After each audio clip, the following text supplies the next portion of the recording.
nandito po sila, oh. Oy! Stoy! Oy! Stoy! Oy! Oy!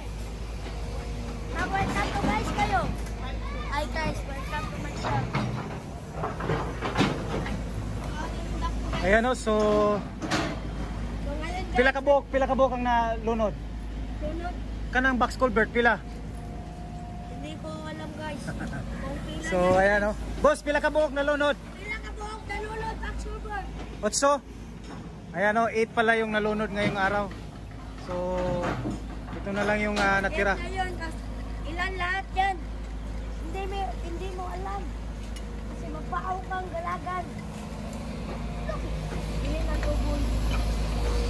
So ayan o, bali 4 na lang yung nasa loob na box culvert doon sa may rotonda. So yan, uubiran nito ngayon at saka ilalagay yung coping no, sa unahan para matapos na ito sa Lunes.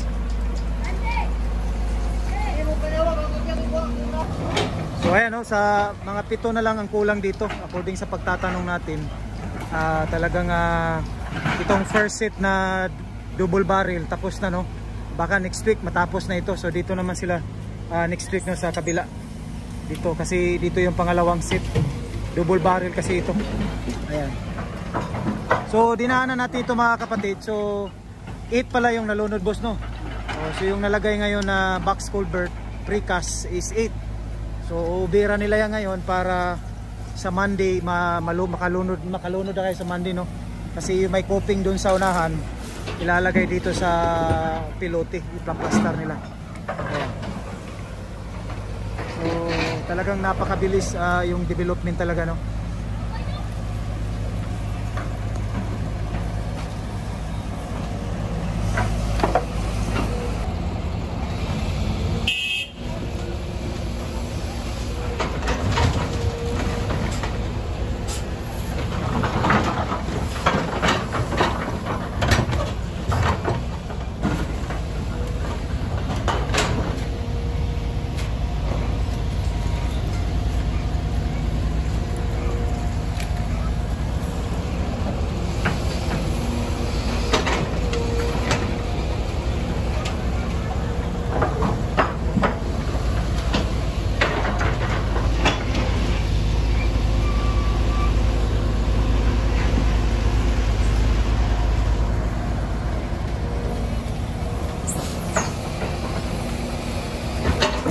So, no?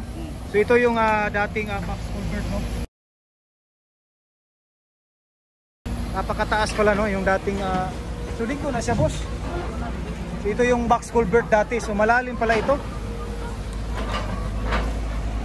So maagian din siya tao diya sulod sa una. So mo ginang box culvert niya boss no. Dako siya no. Ilalo mo. Sumote ang foundation kana. So itong bago ngayon mas malalim talaga. Kasi itong luma, ayan, yan yung foundation niya. Ating box culvert.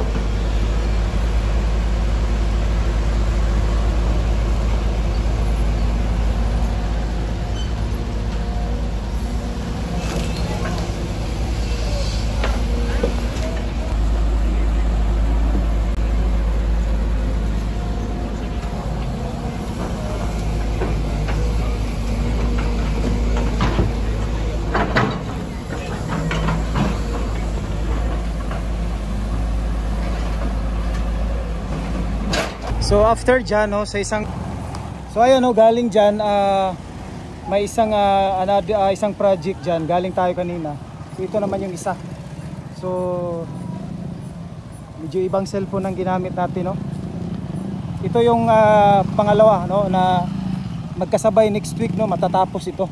So after dyan ito na lang no, ito na lang dito na portion ang gagawin no. So siguro nandito mga 20 meters above no, 30 something 20. So yung layo ito na lang yung ano nila. Pero yung sa labas dito naman sila sa gilid no. Mag-uumpisa. So ito pag natapos ito abangan natin no kung saan naman sila mag-i-excavate, baka dito na naman no, dito na portion. So punta tayo dito sa may loob, dito sa may rotonda. Ayan. Shoutout tayo sa mga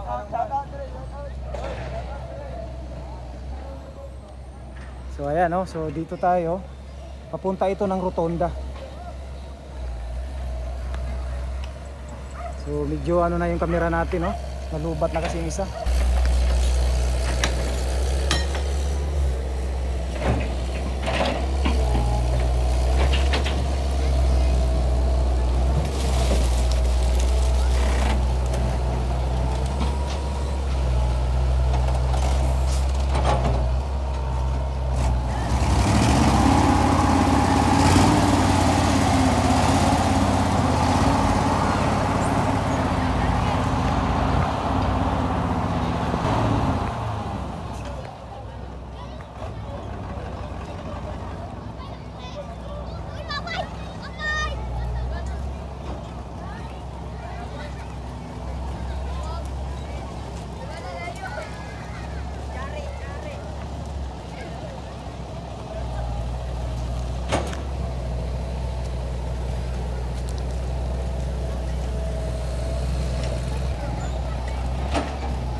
So ganito, pag natapos ito talagang napakaganda dito, no, itong rotonda ng Rojas Extension. So ngayon, no, dinudumog ng mga kabataan, no, dito na mamasyal. Kasi yun nga, downtown, malapit dito sa may downtown area, lalo na dito sa may Rojas Avenue.